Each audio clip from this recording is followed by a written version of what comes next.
ನಮಸ್ಕಾರ ಎಲ್ರಿಗೂ. ನಾನಿವತ್ತು ಹೇಳ್ಕೊಟ್ಟಿರೋದು ಒಂದು ಬ್ಯಾಂಕ್ ದರೋಡೆ ಬಗ್ಗೆ. ಆ ಬ್ಯಾಂಕ್ ದರೋಡೆ ನಡೆದಿರೋದು ಬ್ರೆಜಿಲ್ನಲ್ಲಿ 2005. ಅದು ಅವತ್ತಿನ ಕಾಲದಲ್ಲೇ ಅತ್ಯಂತ ದೊಡ್ಡ ದರೋಡೆಯಲ್ಲಿ ಇದು ಒಂದಾಗಿದೆ.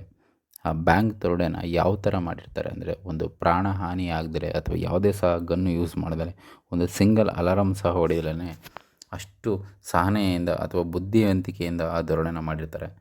ಆ ಬ್ಯಾಂಕಲ್ಲಿ ಅವತ್ತಿನ ದಿನ ಎಷ್ಟು ಅಮೌಂಟ್ ಇತ್ತು ಅಂದರೆ 164 ಮಿಲಿಯನ್ ರಿಯಾಸಷ್ಟು ಅಮೌಂಟ್ ಇರುತ್ತೆ. ಅವರು ಅದರಲ್ಲಿ 70 ಮಿಲಿಯನ್ ರಿಯಾಸಷ್ಟು ಅಮೌಂಟನ್ನ ಕದೀತಾರೆ. ಆ ದರೋಡೆ ಆಗೋದಕ್ಕಿಂತ 3 ತಿಂಗಳು ಮುಂಚೆನೇ ಆ ಬ್ಯಾಂಕ್ ಪಕ್ಕ ಒಂದು ಮನೆ ಮಾಡಿರ್ತಾರೆ. ಯಾರಿಗೂ ಸಹ ಡೌಟ್ ಬರ್ದಲ್ಲೇ ಅಲ್ಲೇ ವಾಸವಾಗಿದ್ದು ಹಗಲೊತ್ತು ಆ ಬ್ಯಾಂಕ್ ಸುತ್ತಮುತ್ತನೇ ಕೆಲಸ ಮಾಡ್ತಾ ಇರ್ತಾರೆ. ರಾತ್ರಿ ವೇಳೆ ಆ ಮನೆಯಿಂದ ಬ್ಯಾಂಕಿಗೆ ಸುರಂಗ ತೋಡಲು ಅವರು ಕೆಲಸ ಮಾಡ್ತಾ ಇರ್ತಾರೆ. ಹಗಲು ರಾತ್ರಿ ಎಂದಲೇ ಆ ದರೋಡೆ ಮಾಡೋಕ್ಕೆ ದರೋಡೆಕೋರರು ಪ್ಲ್ಯಾನ್ನ ರೆಡಿ ಮಾಡ್ತಾ ಇರ್ತಾರೆ. ಆ ಸುರಂಗನ ಯಾವ ಥರ ರೆಡಿ ಮಾಡಿರ್ತಾರೆ ಅಂದರೆ, ನಿಜವಾಗ್ಲೂ ಇಂಜಿನಿಯರ್ಗೂ ಮಾಸ್ಟರ್ ಪೀಸ್ ಆಗಿರುತ್ತೆ ಅದು. ಆ ಸುರಂಗ ಸುಮಾರು 80 ಮೀಟರಷ್ಟು ಉದ್ದ ಇರುತ್ತೆ, 4 ಮೀಟರ್ ಆಳ ಇರುತ್ತೆ. ಬೆಳಕು ಗಾಳಿ ವ್ಯವಸ್ಥೆ ಪ್ರತಿಯೊಂದು ಸಹ ಮಾಡಿರ್ತಾರೆ. ಅದನ್ನು ಸುರಂಗನ ಮರದ ಮತ್ತು ಪ್ಲ್ಯಾಸ್ಟಿಕ್ನಿಂದ ಗೋಡೆಗಳನ್ನ ಕಟ್ಟಿರ್ತಾರೆ. ಯಾವುದೇ ಥರ ಅದು ಕುಸಿಬಾರ್ದು ಅನ್ನೋ ಥರ ರೆಡಿ ಮಾಡಿರ್ತಾರೆ. ನಿಜವಾಗ್ಲೂ ಆ ಸುರಂಗದ ಪ್ರತಿಯೊಂದು ವ್ಯವಸ್ಥೆ ಸಹ ಅದರಲ್ಲಿ ಇರುತ್ತೆ. ಅವರು ಅದರಲ್ಲಿ 2-3 ದಿನ ಸಹ ಉಳಿದ್ರೂ ಯಾವುದೇ ಥರ ತೊಂದರೆ ಆಗ್ಬಾರ್ದು, ಅದಕ್ಕೆ ಏನೇನು ವ್ಯವಸ್ಥೆ ಬೇಕು ಪ್ರತಿಯೊಂದು ಸಹ ರೆಡಿ ಮಾಡಿರ್ತಾರೆ ಆ ಸುರಂಗದಲ್ಲಿ.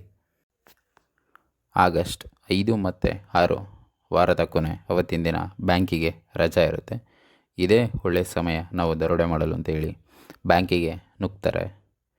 ಸುರಂಗದ ಮೂಲಕ ಹಾದು ಅವರು ಬ್ಯಾಂಕಿಗೆ ಒಳಗೆ ಹೋಗ್ತಾರೆ. ಹಣ ಇಟ್ಟಿರುವ ಲಾಕರ್ ಮುಂದೆ ಹೋಗಿ ನಿಂತು, ಎಷ್ಟು ದಪ್ಪ ಇರುತ್ತೆ ಆ ಲಾಕರ್ ಅಂದರೆ 1.1 ಮೀಟರಷ್ಟು ದಪ್ಪ ಇರುತ್ತೆ ಆ ವೋಲ್ಟು.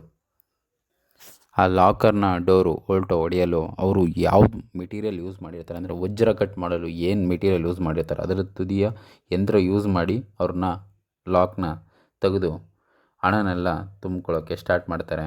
ಯಾವುದ್ರಲ್ಲಿ ತುಂಬ್ತಾರೆ ಅಂದರೆ, ದೊಡ್ಡ ದೊಡ್ಡ ಕಂಟೈನರಲ್ಲಿ ಆ ಹಣನ ತುಂಬ್ತಾರೆ.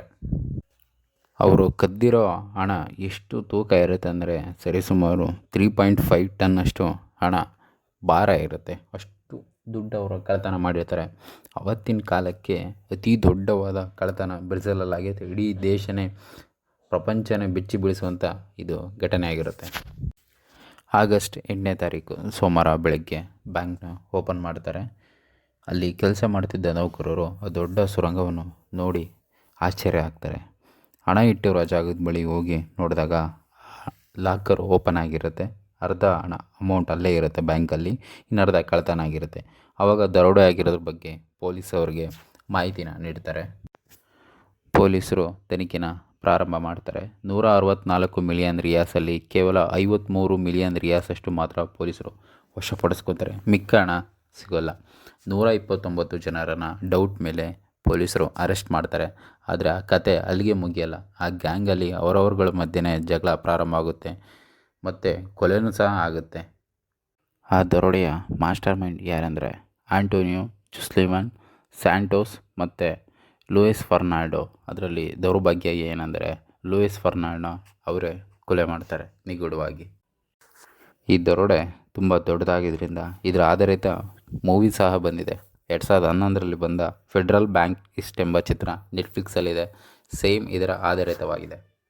ಈ ದರೋಡೆ ಅನೇಕ ಪ್ರಶ್ನೆಗಳನ್ನು ಬಿಟ್ಟೋಯ್ತೆ. ಕದ್ದ ಅರ್ಧ ಹಣ ಎಲ್ಲೋಯಿತು, ಯಾರ್ಯಾರು ಇನ್ನೂ ಇನ್ವಾಲ್ವ್ ಆಗಿದ್ದಾರೆ, ಮತ್ತಷ್ಟು ಇನ್ನೂ ಪರ್ಫೆಕ್ಟ್ ಕ್ರೈಮ್ಗಳು ಎಲ್ಲಿ ನಡಿಬೋದು ಅನ್ನೋದು ಇದರಲ್ಲಿ